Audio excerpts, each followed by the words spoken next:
Hermanos, buen día. Ya estamos aquí enlazados. Gracias a Dios por su preciosa voluntad de que podamos tener este estudio el día de hoy, en esta mañana de domingo, y les pido que oremos para poner en manos del Señor este tiempo. Padre nuestro, te alabamos en esta mañana con agradecimiento, con reconocimiento, con alabanza.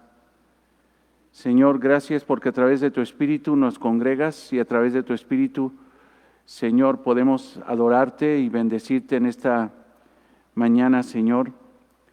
Te pedimos, Dios, que a través de tu palabra, a través de tu Espíritu que mora en nosotros, podamos vivir conforme a tu voluntad, Señor. En base a la enseñanza del día de hoy, en base a la enseñanza. Gracias por la vida de palabra abundante, Señor. Gracias por la vida de cada hermano, de cada hermana, de cada familia, de cada matrimonio, Señor. Gracias, Señor, porque en ti somos salvos, y gracias, Señor, porque en ti somos perfeccionados para tu obra, para que podamos en esta tierra darte, Señor, reconocimiento a través, Señor, de nuestro testimonio, a través de la palabra, Señor, vivida en cada uno de nosotros. Gracias, Señor, en el nombre de Cristo. Amén. Bien, hermanos, pues estamos ahí en Primera de Juan.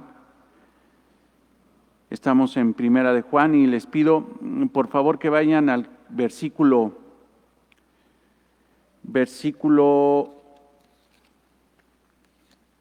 déjame, voy ahí, Mateo, y estoy viendo Mateo, con eso de que ya estamos bien clavados ahí en Mateo. Primera de Juan, capítulo 2. Y estamos ahí en los versículos 2 y 3. Versículos 1, 2 y 3 es lo que hemos estado estudiando. Primera de Juan, capítulo 2, versículo 1, 2, es lo que estábamos viendo. Las enseñanzas pasadas, y doy lectura. Primera de Juan, capítulo 2, versículo 1. Hijitos míos, estas cosas os escribo para que no pequéis. Y si alguno hubiere pecado, abogado tenemos para con el Padre, a Jesucristo el justo. Y Él es la propiciación por nuestros pecados. Él es la propiciación por nuestros pecados. Y no solamente por nuestros pecados, sino también por los de todo el mundo. Entonces, estábamos el jueves pasado terminando, sin mal no recuerdo, este pasaje, y nos quedamos en esta expresión que dice el apóstol Juan en el versículo 2. Y Él es la propiciación por nuestros pecados. Entendemos que Jesucristo es el pago, la propiciación, el sacrificio por nuestros pecados. Y no solamente por los nuestros, dice ahí, sino también por los de todo el mundo. Y debemos entender muy bien esta expresión que dice el apóstol Juan, sino también por los de todo el mundo. Jesús no es un abogado para todo el mundo, eso es definitivo. Jesucristo no es el abogado, buenos días hermanos, buenos días. Jesucristo no es el abogado para todo el mundo, ¿no? Pero lo que sí está diciendo ahí el apóstol Juan es que Jesucristo es suficiente para ser el abogado de todo el mundo, el salvador de todo el mundo, pero no es el abogado de todo el mundo. Lo hemos explicado en los estudios pasados, que Jesucristo es el abogado de los que creen en Él, de los que confían en Él, de los que fueron salvados por Él. Jesús no es el abogado entonces para todos, aunque su salvación es tan grande que puede salvar a todos. Aquí debemos de entender muy bien esta expresión mundo, que en el griego es cosmos. Debe interpretarse según el contexto inmediato. Trataba de explicárselos al final de la enseñanza del jueves. Pero te pido, para que podamos entender un poquito mejor esta expresión mundo, que vayas a Juan 3:16, ese pasaje tan famoso, tan conocido por los cristianos, pero realmente también tan desconocido por la gran mayoría de los cristianos, porque nada más se sabe en el inicio del pasaje, pero no leen el contexto. y no se dan cuenta de realidades espirituales contundentes. Ve el versículo 16 de Juan 3. Porque de tal manera amó Dios al mundo, y ve esa expresión, o sea, tenemos la misma expresión que está diciendo Juan. A fin de cuentas, este es el Evangelio, y estamos leyendo y estamos estudiando la epístola. Y Juan se está refiriendo prácticamente a lo mismo. Porque de tal manera amó Dios al mundo, que ha dado a su Hijo unigénito, para que todo aquel que en Él cree no se pierda, mas tenga vida eterna. Entendemos que nuestro Señor es suficiente para salvar a toda la humanidad. El mismo Señor Jesucristo dijo que para Dios no hay imposibles, y para la salvación Dios es suficiente para salvar a cualquier persona. Y es la misma expresión que tiene aquí el apóstol Juan. Porque de tal manera amó Dios al mundo, que ha dado a su Hijo unigénito, para que todo aquel que en Él cree no se pierda, mas tenga vida eterna. Ahora, ¿quién está diciendo estas palabras? ¿Quién está diciendo estas palabras del versículo 16? Si leemos bien el contexto, no lo está diciendo Jesucristo, lo está diciendo Juan. Lo está diciendo Juan. Porque de tal manera amó Dios al mundo, que ha dado a su Hijo unigénito, o sea, ve la expresión, porque de tal manera amó Dios a ese cosmos, a ese mundo, que se refiere a la humanidad, en este caso, a la humanidad, que ha dado a su Hijo unigénito, o sea, es totalmente potente para poder salvar a toda la humanidad. Y para eso ha dado a su Hijo unigénito. Pero ve ahora esto, para que todo aquel que en Él cree no se pierda, mas tenga vida eterna. Entonces no va a salvar a todo el mundo, solamente va a salvar a los que creen en Él. Lo que está diciendo aquí es que tiene la capacidad de salvar. Dios en su voluntad, como dice Pablo a Timoteo, Dios en su voluntad quiere que todos los hombres sean salvos. 1 Timoteo 2, si no me equivoco. Mas sin embargo, no va a salvar a todo el mundo, sino va a salvar solamente a los que creen en Él. Entonces, es la misma expresión que tenemos aquí al final del versículo 2. Y no solamente por los nuestros, sino también por los de todo el mundo. Entonces, Él tiene esa capacidad, mas sin embargo, debemos de entender que esta palabra cosmos la debemos de entender en su contexto, porque si no la vamos a sacar de ubicación, la vamos a sacar realmente de una interpretación correcta. Lo que está diciendo aquí el Señor es de que Él es capaz de salvar a toda la humanidad. Ahora, la palabra mundo se puede interpretar también como el orden mundial. Y ese orden mundial Dios no lo va a salvar, Dios lo va a destruir. Entonces debemos de tener mucho cuidado para definir qué realmente es lo que Dios ama y qué es lo que Dios odia del mundo. Dios ama a la humanidad, mas sin embargo, si muchos, porque van a ser muchos, aquellos de la humanidad que no reconozcan a Cristo como Señor y Salvador, Dios no los va a salvar, Dios los va a mandar a condenación. ¿Por qué? Porque amaron más las tinieblas que la luz, como dice ese mismo pasaje de Juan 3. Entonces, primera de Juan 2:15, por ejemplo, si te vas ahí a primera de Juan 2:15,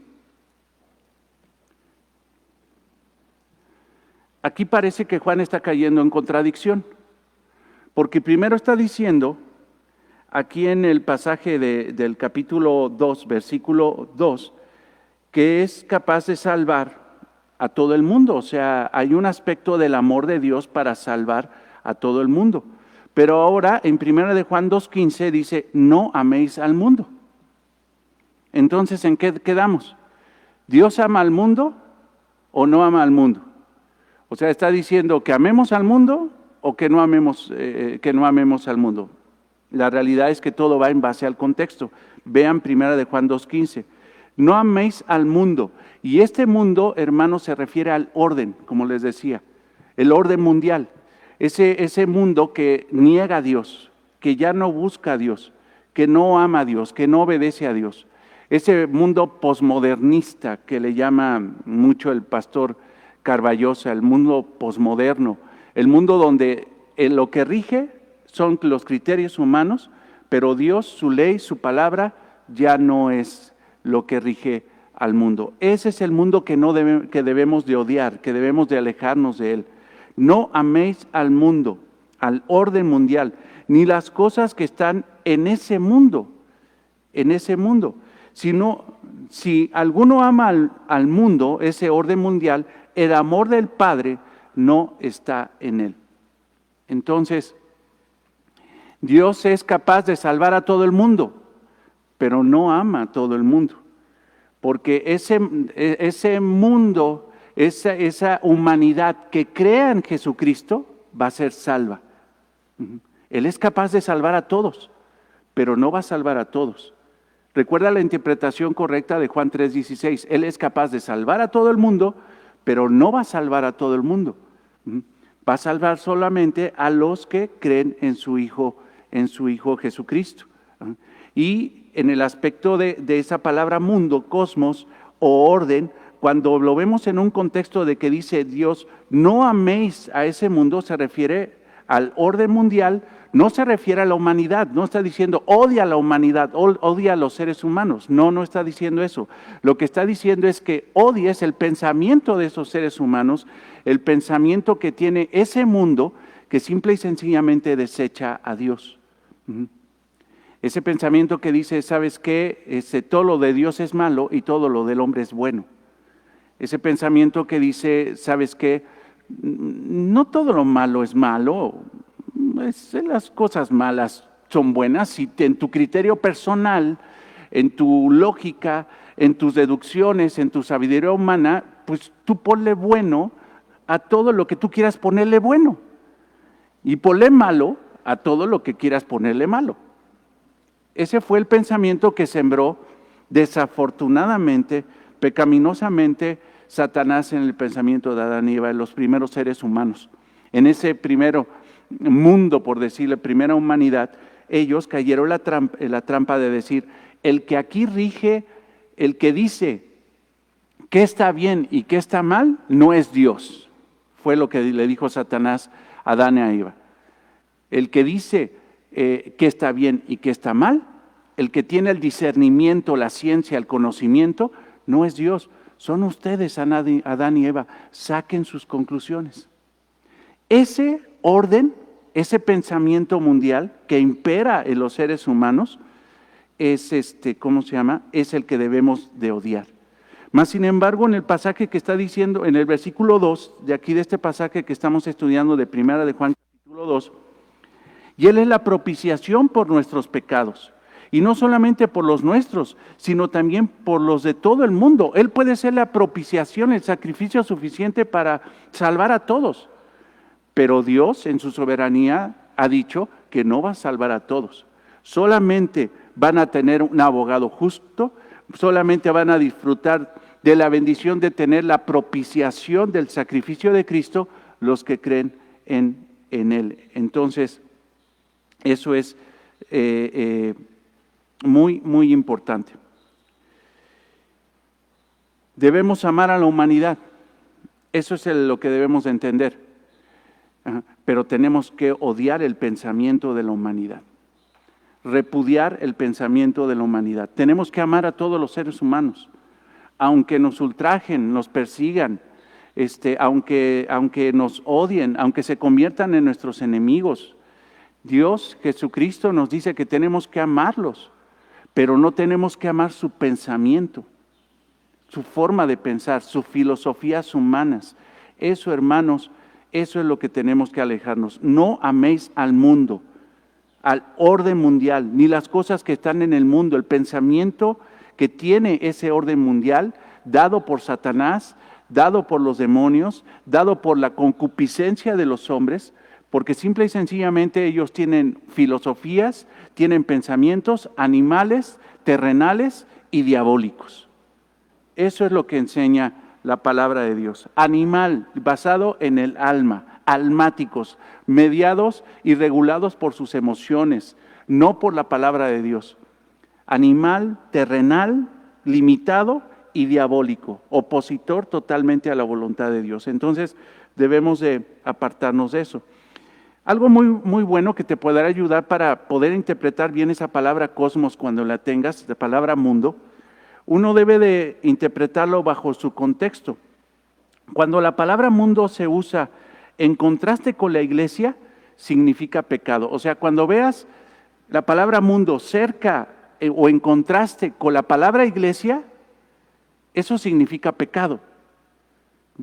Cuando veas mundo e iglesia cerca, significa pecado. O sea, le está diciendo a la iglesia, no odia, aléjate del mundo, aléjate del pecado. Cuando la palabra mundo se usa en contraste con Israel, o sea, cuando veas el pueblo de Dios, Israel, y cuando veas la palabra mundo se refiere a las naciones.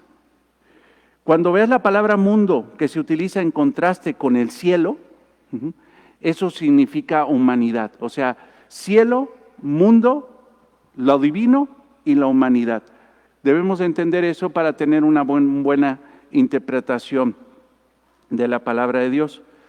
Entonces, hermanos, lo que está diciendo aquí el apóstol Juan, porque pues estamos terminando estos 2 versículos, hijitos míos, estas cosas os escribo para que no pequéis. O sea, la invitación, el motivo por el cual Juan escribe la epístola, un motivo más, es para que el pueblo no peque. Y si alguno hubiera pecado, puntualmente, ¿qué va a pasar? Porque no somos impecables. El cristiano puede pecar, no debe pecar, pero va a caer, debe de ser sincero, debe de ser transparente delante de Dios, pero debe de considerar que tiene un abogado suficiente, que no ha perdido ningún caso y que le va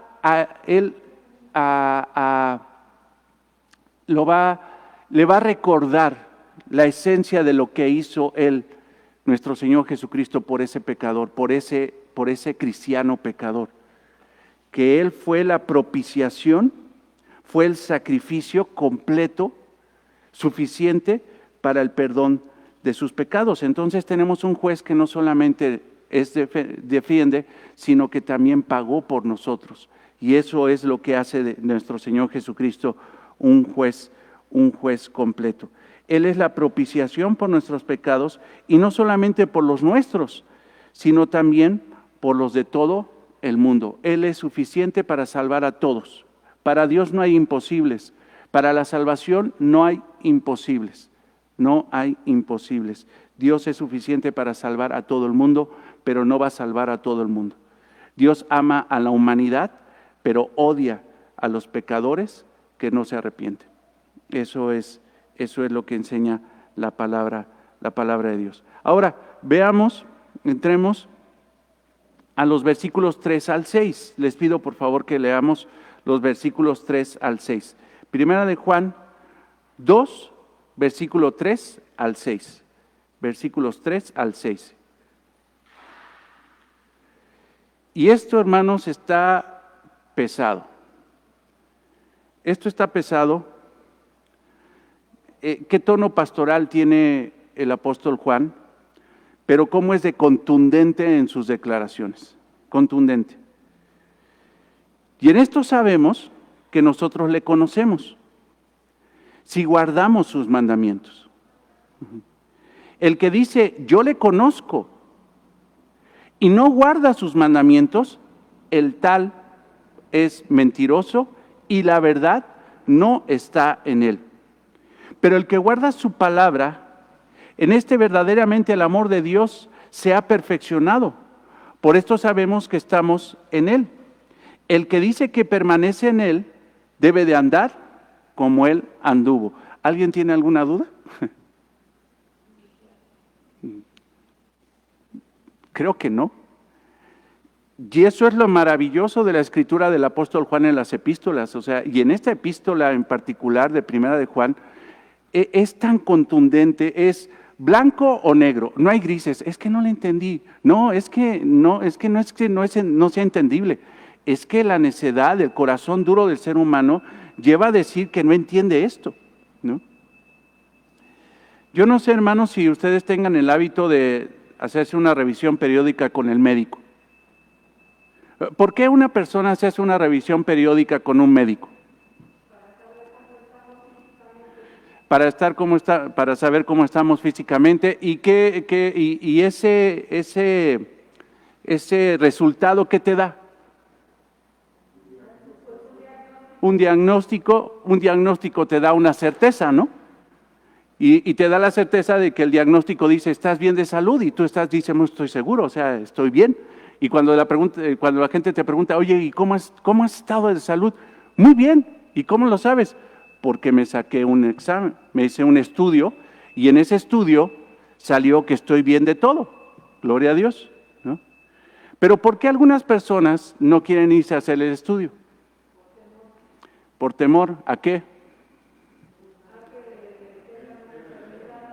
A que vaya a salir ahí que tiene algo. Y lo peor, que tiene algo sumamente delicado y no quieren ir. Y eso pasa, hermanos, con la vida cristiana. Hay gente que no quiere saber si realmente es cristiano. No quiere hacerse el examen. No lo quiere, ¿por qué? Porque puede pasar, hay gente que sí quiere hacerlo, ¿para qué? Para que tenga la certeza. ¿Creerás que hay cristianos que son cristianos, pero que están con la incertidumbre de que realmente son cristianos? No sé si te ha pasado. ¿Realmente soy cristiano? Y para ellos, hermanos, es bien necesario que se hagan el examen para saber si realmente son cristianos. Y si son cristianos, ya están más tranquilos. Pero hay cristianos, hermanos, como dice Sugel Michelén, que pueden estar en la misma entrada del cielo, ya a punto de dar el paso para entrar, y todavía están preguntando si son cristianos. Obviamente, ya entrando, hermanos, no va a haber ese cuestionamiento. Porque, oye, ya en el cielo no va a haber amargura, va a haber certeza. Nadie en el cielo está diciendo, ¿realmente soy cristiano? No, o sea, ya, ¿no? Pero para ellos, para los que tienen la incertidumbre de que si son cristianos, es bien necesario hacerse el examen. Pero hay gente, hermanos, que les cae re gordo hacerse el examen. Y les cae re gordo cuando uno les cuestiona su fe. No porque uno sea el que dice tú sí y tú no eres cristiano. Pero un ejercicio de los apóstoles a través de todo el tiempo fue confrontar a los creyentes y decirles, ¿realmente eres cristiano? A ver, hermanos, yo te pregunto, hermanas, hermanos, si alguien llega y sinceramente te dice, ¿tú eres verdaderamente cristiana? ¿Tú eres verdaderamente cristiano? ¿Qué es lo primero que sale de tu corazón? Enojo.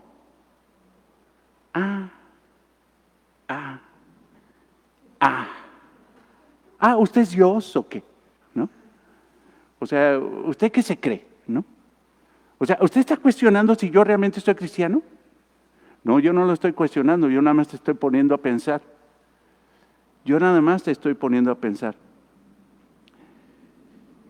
Muchos dicen que es mejor prevenir que lamentar. Y es mucho mejor hacerse el examen aquí, a después darse cuenta que nunca uno fue sano espiritualmente, que nunca uno fue salvo. Y aquí el apóstol Pablo está haciendo lo mismo que hicieron los apóstoles a través de las epístolas, a través de la enseñanza. ¿Realmente eres cristiano? Hazte el examen hoy y háztelo ya. Y sé honesto y no tengas miedo de la respuesta, porque es mejor darse cuenta de que una persona tiene cáncer espiritual en el tiempo, hermano, de que se puede solucionar. Pero cuando la persona se da cuenta que tiene cáncer espiritual, cuando ya está delante de Jesucristo, cuando esa persona ya ha muerto o ha sido llamada a cuentas, ahí, hermanos, ya no va a haber forma de ser sanado, de ser salvado. Todos los cristianos se tienen que cuestionar si realmente son creyentes. Y eso es lo que está haciendo el apóstol Juan. Todos los apóstoles, hermanos, hicieron eso, cuestionar la fe de los creyentes. Y no cuestionar en el aspecto de decir tú no eres creyente. Y hubo eventos donde sí, los apóstoles con el discernimiento espiritual, porque quiero decirte una cosa, yo no tengo el discernimiento espiritual que tuvo un apóstol como Pablo. El apóstol Pablo, hermanos, en esa llenura del Espíritu Santo, Pedro, los apóstoles tenían un discernimiento espiritual que simple y sencillamente viendo a una persona decían, tú no eres genuino. Eso hacían los apóstoles. Pero hoy, hermanos, no hay nadie en esta tierra que tenga el discernimiento espiritual que Cristo le dio a los apóstoles en aquel entonces. Nosotros no tenemos ese discernimiento espiritual. Y la mejor forma, hermanos, ¿qué más quisiera yo? Hoy que es un día hermoso porque vamos a ver ya esta situación de la membresía, me evitaría muchos problemas como pastor si yo tuviera un discernimiento espiritual para agarrar y decir, tú sí, tú no, tú sí, tú no, tú no, pero pasado mañana sí, tú sí eres cristiano, tú no eres cristiano. O sea, sería para mí, ¿para qué hago hay una convocatoria, llenar un formulario para ver si realmente eres o no eres? Me lo evito, pero yo no tengo ese discernimiento. Pero sí tenemos la palabra que dieron los apóstoles. Hoy hay muchos falsos cristianos que creen que son cristianos y créeme que el cielo está, el infierno está lleno de muchos que decían ser cristianos y nunca lo fueron. Que cayeron en la mentira de decir que eran algo que no eran. Dice ahí, y en esto sabemos que nosotros le conocemos si guardamos sus mandamientos. Contundente. Pero ¿saben qué, hermanos? Ante tanta falsa doctrina, ante tanto falso maestro, ante tanto falso apóstol, pastor, lo más lógico, hermanos, de una falsa enseñanza, de un falso pastor, de un falso profeta, de un falso apóstol, ¿qué va a producir eso? Una falsa enseñanza, un falso pastor, un falso profeta, un falso maestro, una falsa doctrina. ¿Qué va a producir? Cristianos falsos. Eso es lo que produce. Cristianos falsos. Y aunque la iglesia se llene, se está llenando de falsedad. Sí, Laurita, con gusto.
¿Sí? Y es correcto porque Spurgeon era un hombre que predicaba el verdadero evangelio y el verdadero evangelio, hermanos, no solamente salva a los creyentes, sino también les hace reflexionar constantemente si están en la fe. El evangelio, hermanos, no solamente predica la verdad, sino recuerda la verdad. El evangelio, hermanos, constantemente nos está cuestionando, que nos está diciendo, vete a hacer el estudio y no tengas miedo del resultado. Vete a hacer el estudio para saber si realmente estás en la fe. Ve, por ejemplo, ve a 2 Corintios 13:5, o sea, aquí Estamos estudiando la epístola del apóstol Juan, la primera epístola, y aquí es un cuestionamiento directo a la fe. O sea, si dices que conoces a Dios, pero vea a 2 Corintios 13:5, si dices que conoces a Dios, pues la relación exacta de que conoces a Dios es que guardas sus mandamientos. Hay gente que incluso puede estar diciendo, siguiendo los estudios y diciendo estoy al pendiente de los estudios y pregunta y tienen conocimiento. Y ya con eso creen que son cristianos o cristianas. Pero la evidencia más grande de ser cristiano no es el conocimiento en sí, es la vivencia en Cristo, es obedecer su palabra. Hermano, hermana, te lo digo, amigo, amiga, porque aquí ya tendría que referirme a los dos aspectos. Hermanos, hermanas que están caminando en luz. O amigos o amigas que dicen que están caminando en luz, pero realmente todo su andar ha sido caminar en tinieblas. A esos amigos, a esas amigas, yo te digo, tú no eres cristiano, aunque digas que conoces del cristianismo. La evidencia del cristianismo no es conocer, es vivir. Esa es la evidencia. Por eso en 2 Corintios 13:5, escucha al apóstol Pablo, examinaos a vosotros mismos si estáis en la fe. O sea, hazte el estudio, examínate a ti mismo si estás en la fe, probaos a vosotros mismos. ¿O no os conocéis a vosotros mismos que Jesucristo está en vosotros, a menos que estéis reprobados? Entonces, hermanos, aquí el estudio se tiene que hacer constantemente. No debemos de tener miedo, porque hermanos, mira, hacerse un estudio médico y que salga ahí que tiene uno, pues ya una cosa muy grave como cáncer o como COVID, ¿no? Hermanos, es grave. Pero es mucho más grave darse cuenta, hermanos, que no tenemos vida eterna. Eso es mucho más grave. Porque en esta vida, hermanos, algún día esta vida se va a acabar, ¿sí o no? Esta vida se va a acabar. Pero si algo tenemos seguro, hermanos, es de que la vida se va a acabar, a menos de que venga Cristo. Pero otra cosa muy segura que vamos a tener es que cuando se acabe la vida, vamos a estar delante de Jesucristo. Y él, hermanos, él ya tiene la conclusión del examen. Él ya tiene la conclusión. Él es el médico que evalúa realmente quién es sano y quién no. La realidad, hermanos, es que el infierno está lleno de gente que se decía que era cristiana, pero en realidad nunca lo fue. Pues cometieron el gran error de no examinarse si realmente estaban en la fe. Ve a Mateo 7:21.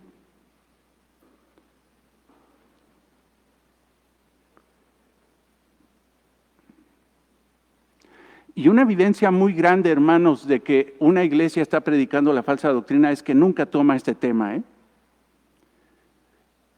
Yo honestamente, y les digo, no es una cuestión de resentimiento ni odio, simple y sencillamente es una cuestión de señalamiento para, si hubiera alguien que está todavía congregándose en la iglesia donde estábamos nosotros, que han de saber la historia, ¿cuándo se predicó acerca de esto?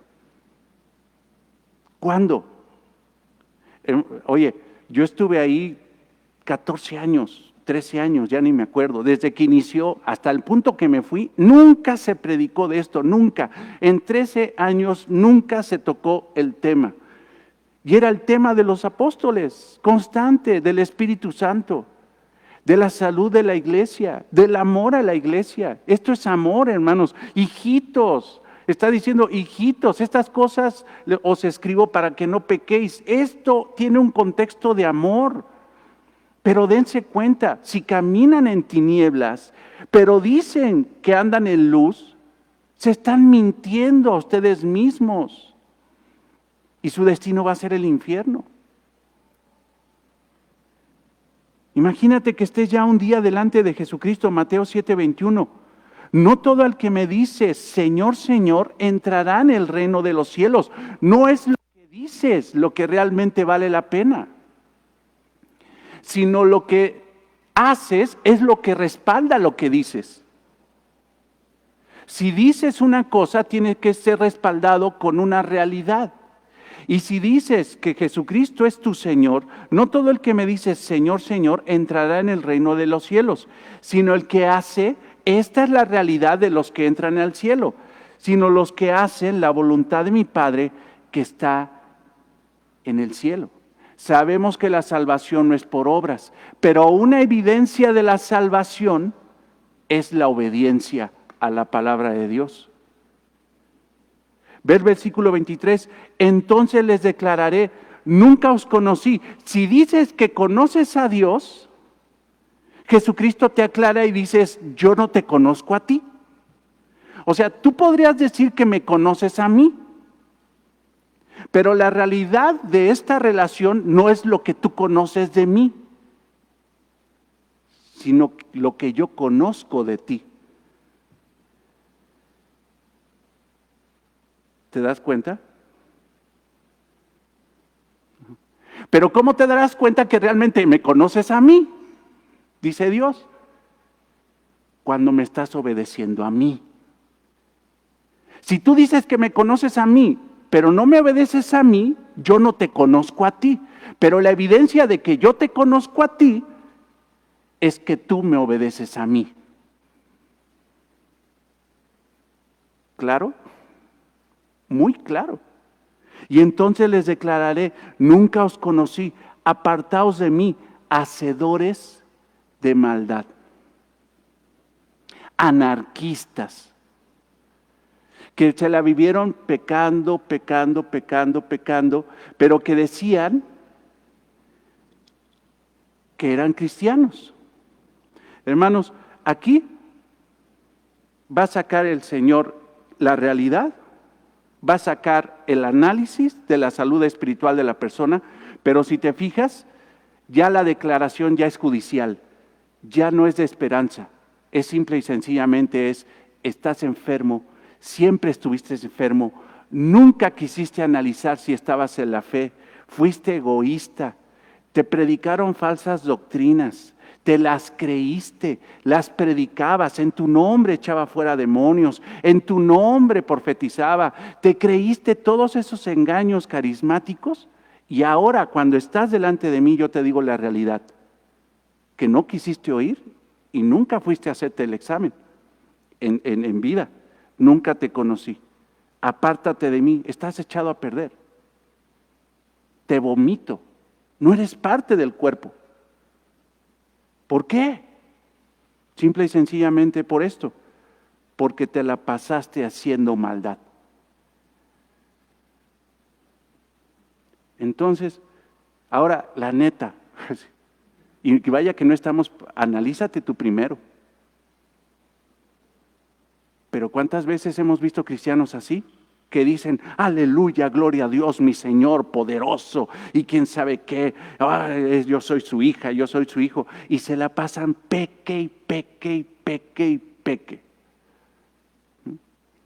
Gente que dice que conoce a Dios, pero odia a su prójimo, que tiene resentimientos contra su prójimo, hay añejos, o sea, arraigados, ya conocen a esa persona, ya conocen a esa mujer, ese hombre, por un resentimiento constante contra muchos, contra uno, cuando la palabra de Dios dice que no hagas eso. Pablo en otra ocasión llevó a la iglesia a inspeccionar la calidad de su fe, cuando tomaba la Santa Cena del Señor y la estaban tomando indignamente, vea primera a los Corintios 11:28.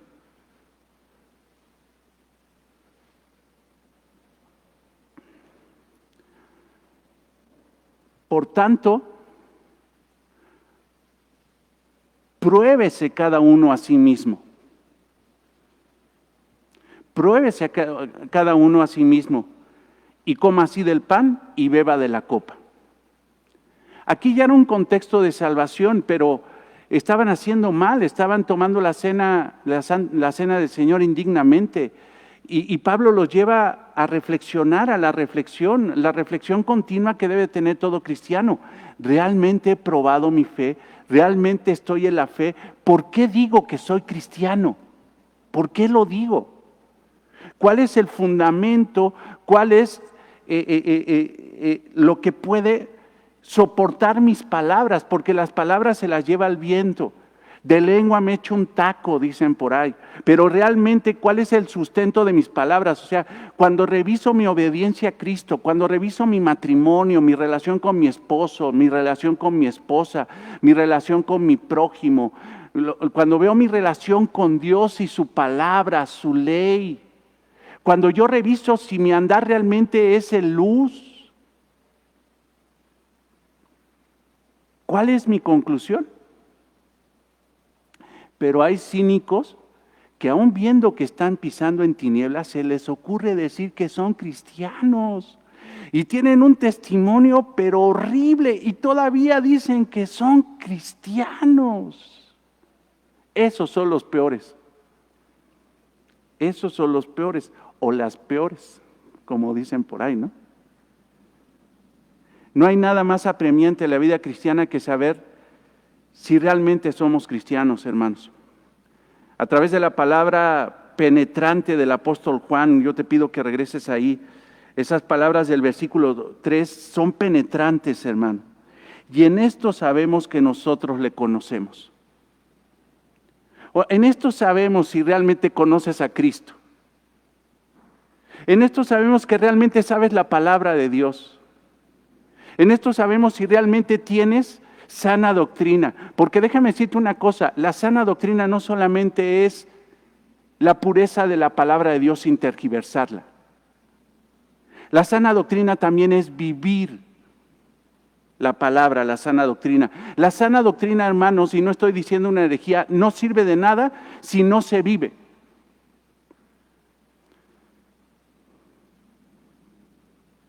Pero aquí el apóstol Juan está diciendo, y en esto sabemos que nosotros le conocemos. O sea, me acuerdo, hermanos, que una vez, la primera vez que prediqué en esta iglesia acerca de si eras cristiano, les cayó regordo a muchos. Salieron de la iglesia y se juntaron en sus casas para cuestionar la predicación. ¿Ahora qué le pasó? ¿Ahora por qué está predicando así? Y de repente dice que el hermano más sabio ahí, no, pues es que sí, hay de vez en cuando necesitamos que nos echen piedras para entender. Hay de vez en cuando. No, hermanos, no. No nos gusta que cuestionen nuestra fe. Y yo creo que cuando muchos leyeron esta epístola empezaron a enojarse dentro de la iglesia. ¿Cómo se le ocurre a Juan cuestionar si yo conozco a Jesucristo? Por favor, yo conozco a Jesucristo. Y Juan de una forma muy sabia, lleno del Espíritu Santo, dice, no cuestiono que conozcas al Señor, o sea, que tengas sana doctrina y conocimiento de la verdad. Pero ¿sabes cómo se refleja que realmente conoces a Cristo? ¿Y sabes cómo se refleja que realmente Cristo te conoce a ti? Porque guardas sus mandamientos. Conclusión. Dice, porque guardas sus mandamientos. Estamos en una sección muy importante de la epístola, hermanos. Si esto no lo pasamos bien, no podríamos pasar a lo demás. Creo que este cuestionamiento del apóstol a los creyentes lectores de esta epístola es tremendo. ¿Realmente conocen a Dios? ¿Realmente conocen a Jesucristo? Más allá del conocimiento teórico, ¿en la vida práctica dices conocerlo? O sea, ¿en la vida práctica realmente lo conoces? Les he comentado que hace algunos años, como 3.5 o 4, ya no me acuerdo, un pastor de la iglesia de un hermano que se llama Joseph Urban, tomamos un café ahí en un Starbucks y el hermano con un amor impresionante me dijo, oye, Rey, o Raimundo, porque no me conocía, apenas me estaba conociendo ahí, ¿realmente eres cristiano? Te digo que la primera sensación de mi corazón fue enojo. ¿Sabes cuánto llevo de pastor en una iglesia? Bueno, en una cosa allá. ¿Sabes cuánto? 6 años, 6, 7 años, y me vienes a decir que si realmente soy cristiano, ¿qué te pasa? Hello. O sea, conéctate, chavo. ¿Cómo me vienes a cuestionar? Hoy le agradezco sobremanera que haya hecho eso, porque realmente me puso a pensar. Me puso a revisar, hermanos. Cuando uno es predicado con falsa doctrina, lo más seguro, hermanos, que termina siendo un falso cristiano. Y yo tuve que revisar mi cristianismo a través de la palabra de Dios. Y constantemente me lo estoy preguntando, hermanos, para un chequeo periódico, un chequeo general de mi fe. Y la forma, hermanos, de darme cuenta si realmente yo soy cristiano, es que obedezco la palabra de Dios. Cuando una persona va y se saca estudios médicos, va con el doctor, y el doctor te empieza a revisar que aquí, que no sé qué tanto revisan aquí, que saca la lengua, que te ponen el estetoscopio y te empiezan a revisar acá, te ponen el estetoscopio atrás y en los pulmones, respire. Cuando el doctor abre el cajoncito y saca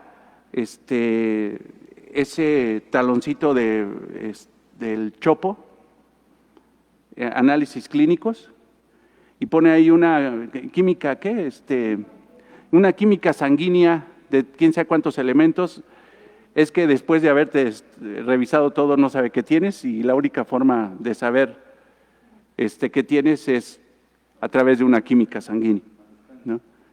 Sí, o sea, ahí va, la sangre es rajona, ahí va a decir qué tienes. La sangre es la que dice realmente cuál es la condición de la salud de la persona. Cuando nosotros, hermanos, sacamos la Biblia e inspeccionamos nuestro corazón a través de la palabra de Dios, la palabra de Dios, hermano, y el Espíritu Santo es el que va a sacar la verdad, si realmente eres creyente o no. No caigas, por favor, en el hecho de decir que teniendo 20 años de cristiano, no pueden cuestionar tu fe. El apóstol lo hizo. Y fíjate lo que está diciendo. Y en esto sabemos. Yo también me cuestiono. Yo también, dice el apóstol Juan, yo también me cuestiono. O sea, yo no estoy diciendo, en esto saben ustedes, eso es bronca suya. Yo ya pasé la prueba. No. Y en esto sabemos que nosotros le conocemos. Ahora fíjense, si guardamos, o sea, se está incluyendo el apóstol Juan, un hombre, hermanos, de más de 100 años, un hombre que desde la juventud, prácticamente de la adolescencia siguió a Jesucristo, ha servido a Cristo, un hombre maduro en la fe, un apóstol de Jesucristo, examinando su vida para saber si está en la fe o no. Yo creo que ya pasamos el trago, ¿verdad?, de enojarnos por el hecho de que cuestionen nuestra fe. Ay, ¿por qué predica siempre de eso? Parece que quién sabe qué, que no nos puede hablar de otras cosas tan bonitas que tiene la palabra de Dios, hombre, como la prosperidad, la bendición, el Salmo 23, Jehová es mi pastor, nada me faltará.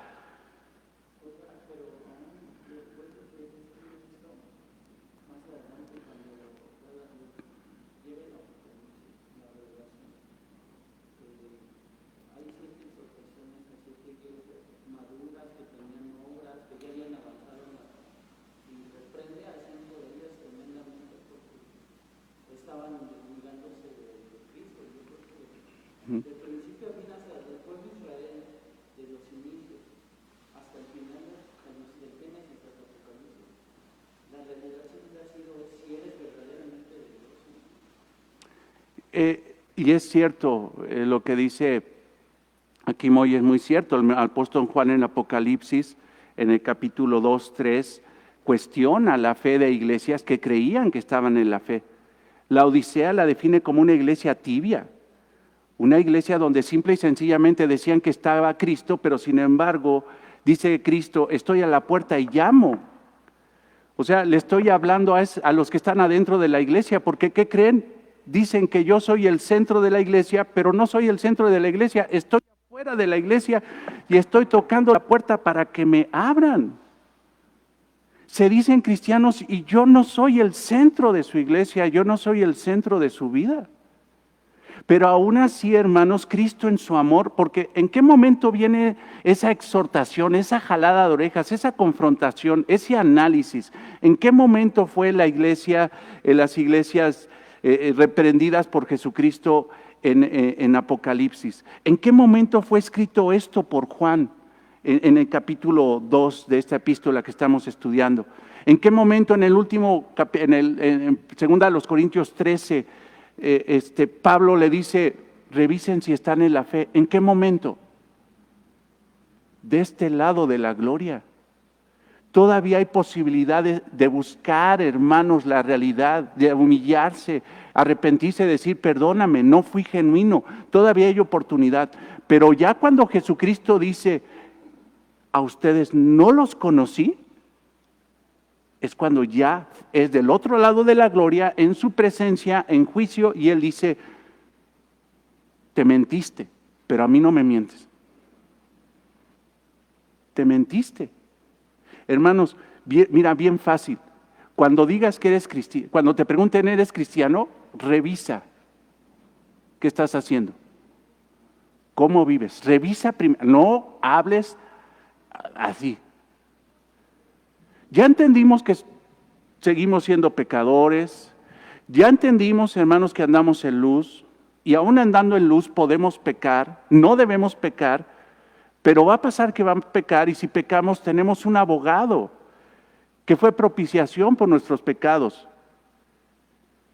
La realidad de lo que decimos, hermanos, está en base a la realidad de dónde caminamos. No digas a la ligera que eres cristiano cuando no estás viviendo eso. Lo que dices no tiene profundidad. Lo que haces es la evidencia real de quién eres. O sea,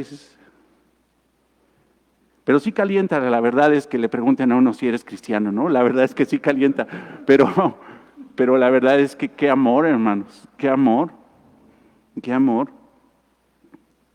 Y en esto sabemos que nosotros le conocemos, si guardamos sus mandamientos. Y, fíjate, es ahí. Ve, es ahí. Fíjate, ahí tenemos varias sís. En el versículo 2, y Él es la propiciación por nuestros pecados. Y Él es, o sea, Él está diciendo, considera, agrega esto, que si tú, siendo creyente, caminando en luz, un día pecas, puntualmente, no porque estabas buscando eso, sino porque simple y sencillamente caíste en tu concupiscencia, en lugar de obedecer a Dios, pero no es tu deporte, no es tu práctica. Si tú caes en eso, recuerda esto, y Él es la propiciación por nuestros pecados. Y no solamente por los nuestros, sino también por los de todo el mundo. Y en esto sabemos que nosotros le conocemos. Ay, es que sabes que, bueno, pues si peco, pues Jesucristo es mi abogado justo. Y si peco, pues Él es la propiciación por mis pecados. Sí, espérate, pero aquí hay algo más que tienes que agregar en tu razonamiento. Si dices que le conoces, la evidencia más grande es que guarda sus mandamientos. Sí tienes un abogado, sí, pero estas cosas os escribo para que no pequéis. Y la forma de no pecar es guardando los mandamientos de Dios. Mira, hermanos, si no guardas los mandamientos de Dios, si no guardamos los mandamientos de Dios, pecamos, vamos a pecar, porque la concupiscencia gobierna. Pero cuando tenemos un nuevo reinado, un nuevo rey, Él nos dice que guardemos su palabra, sus mandamientos. Y es una afirmación. Lo que está diciendo a través de esta expresión es que si dices que andas en luz, eso dices.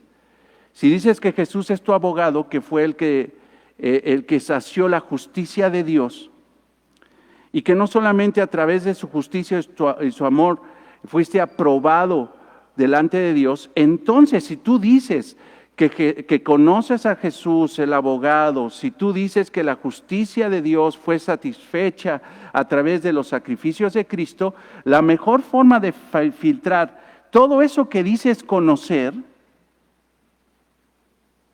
es revisando cómo vives. Decir es fácil, pero conocer es algo más profundo. Y no es tan sencillo, hermanos. Contexto histórico.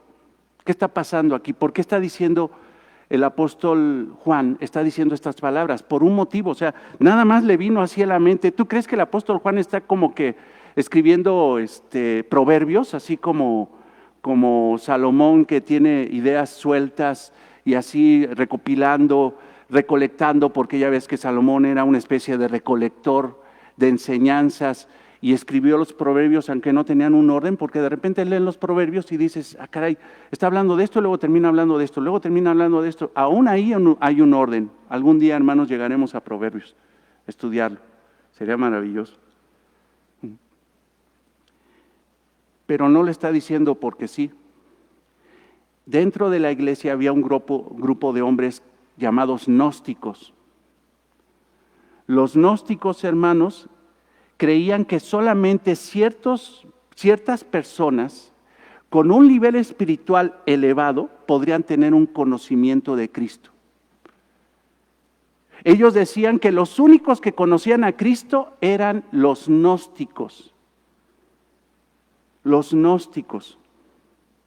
Ellos decían que los únicos que podían conocer a Dios, a la divinidad, al Señor Jesucristo, eran ellos.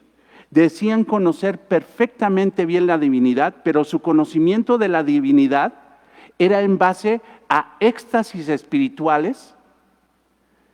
Ellos llevaban a una situación de éxtasis espirituales que era la forma como ellos conocían a Jesucristo. ¿Por qué conoces a Jesucristo?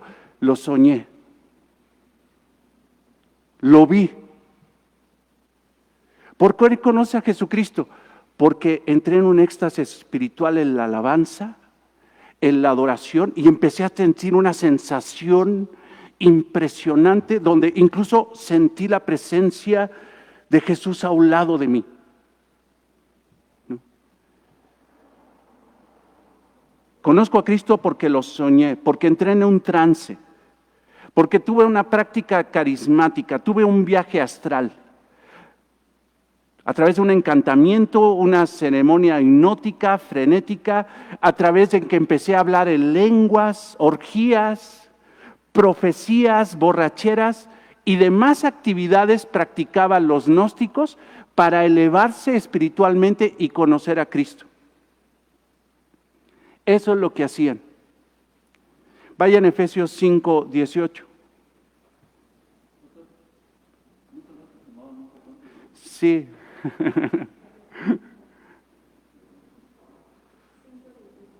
5:18.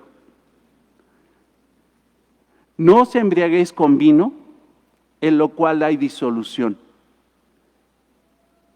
Había dentro de la iglesia de Éfeso, hermanos, un grupo de gente así, que creían que para adorar a Jesucristo, para conocer a Jesucristo, era necesario emborracharse, hacer orgías de comida, orgías sexuales, orgías de alcohol, para poder entrar en trance y conocer a Jesucristo. Efesios 5:18.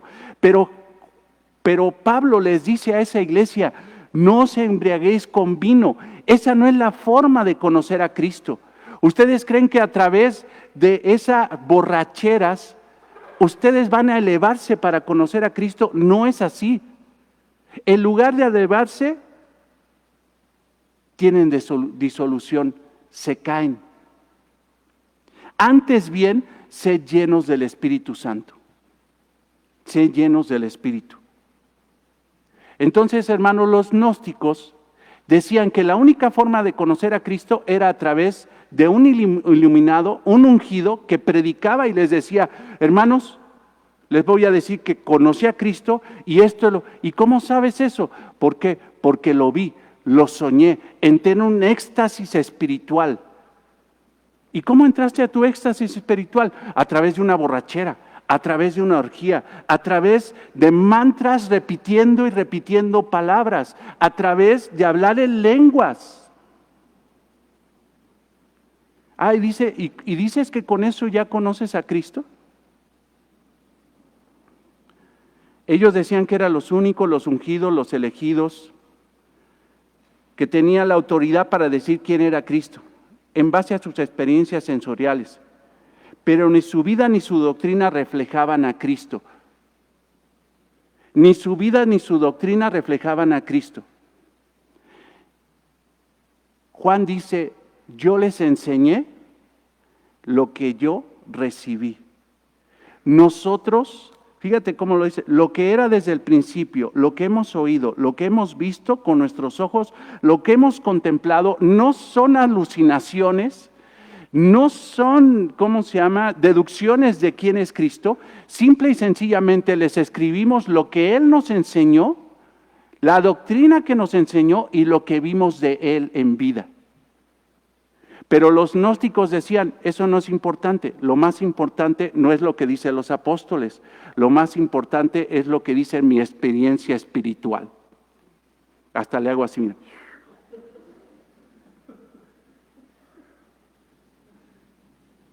Y Pablo los desarma y le dice, ¿dicen que conocen a Jesús? ¿Dicen que lo que predican es conocer a Jesús? No. El que dice conocer a Jesús, guarda sus mandamientos. Punto. No son tus revelaciones. Es la palabra de Dios y tu relación con la palabra de Dios lo que refleja realmente si eres salvo o no.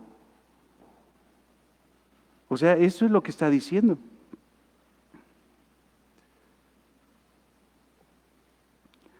Hoy muchos dicen que conocen a Jesús y hasta por ahí sale uno, es que allá hay un hermano que está predicando en una iglesia y va a ir. Nada más llévate tu ofrenda para que le des la ofrenda, porque sí hay que darle ofrenda fuerte al hermano, porque pues ya ves que hay que respaldarles a esos ministerios con una buena ofrenda para que sigan el ministerio. Pero ¿qué crees? El hermano dice que Jesucristo lo llevó al infierno. El hermano dice que Jesucristo lo llevó al cielo.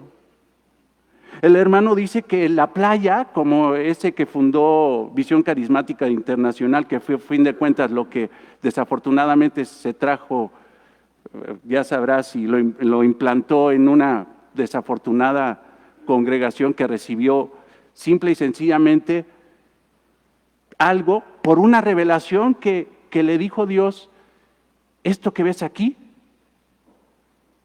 llévalo allá. Puras revelaciones, puras situaciones así. Pura situación. Y porque Cristo me habló en la playa y Cristo se me apareció en la recámara. O como dice el hereje uno de los más grandes del siglo XX y todavía vive, David Cho, yo soy el único que Jesucristo le ha revelado la verdad de las Escrituras. Yo soy, sí. No, han venido gente de Inglaterra, de Estados Unidos, y ellos no saben interpretar la palabra. Cristo fue el que me dijo realmente qué dice 1 Timoteo 2. Nadie sabe, solamente yo. Gnósticos, aún en la iglesia hoy, gnosticismo dentro de la iglesia. Gnosticismo. Dicen conocer a Jesús, pero en lo que predican y en lo que viven no lo conocen. No lo conocen. No sabes la cantidad de gente que ha llegado a esta iglesia diciéndome, ¿sabe qué? Y te quieren apantallar. Y luego te das cuenta, porque algo que pasa, hermanos, y con esto termino. El diablo, antes nos decían, el diablo se quiere meter en la alabanza. Siempre se quiere meter en la alabanza. Hay que tener cuidado porque no se nos suba el diablo, ¿no? Pero ¿sabes qué? El diablo no se quiere meter en la alabanza. El diablo quiere pastorear la iglesia. Él sabe que ahí quiere, y te pido un favor, un gran favor, membresía, hermanos, palabra abundante. Cuando alguien entre nosotros levante la mano para ser pastor, gloria a Dios, pero lo primero que tenemos que analizar es con qué intención. A ese hay que ponerle la lupa y inspeccionarlo en vida, familia, sus hijos, su esposa, su trabajo. Hay que ver, no veas el árbol, vamos a ver el fruto. Su andar en Cristo, su sinceridad en Cristo. Eso es lo que tenemos que hacer. No es que yo no quiera que haya gente pastoreando aquí, es que no podemos cometer el error de levantar a uno que no está llamado a esto, pero se quiere meter. ¿Por qué se quiere meter? Porque simple y sencillamente quiere mentir a la iglesia, quiere manipular a la iglesia. Y normalmente llega ese tipo de gente, llega a la iglesia y dice: Rey, ¿qué crees? Ya van 4 veces que soñé con Cristo. Y me ha dicho esto y esto. He sido bien padre, no sabes. Híjole, lo sabes. Y te lo dicen para decir: ay, este está iluminado. Imagínate gobernando a la iglesia, que traiga sus revelaciones y: ay, hermano, por favor, no, espérate, ya convoqué a toda la iglesia. ¿Qué crees? Este hermano soñó con Cristo hoy. ¿Sabes qué? Súbete, por favor. Dinos qué te dijo el Señor en tu sueño astral, en tu marihuanada. No estoy juzgando, simple y sencillamente cada quien sus marihuanadas, ¿no? No. Sana doctrina predicada conforme a lo que dice la palabra de Dios, conforme a lo que dijeron los apóstoles, tal cual, punto. Y vivir la sana doctrina. Eso es un creyente y eso es un pastor. Eso es. Entonces, hermanos, ahí nos quedamos. Está bueno esto. Hijo, no sé cuánto tiempo nos vamos a echar aquí en estos 1, 2, 3 versículos, pero lo que sea necesario para poder entender la palabra de Dios.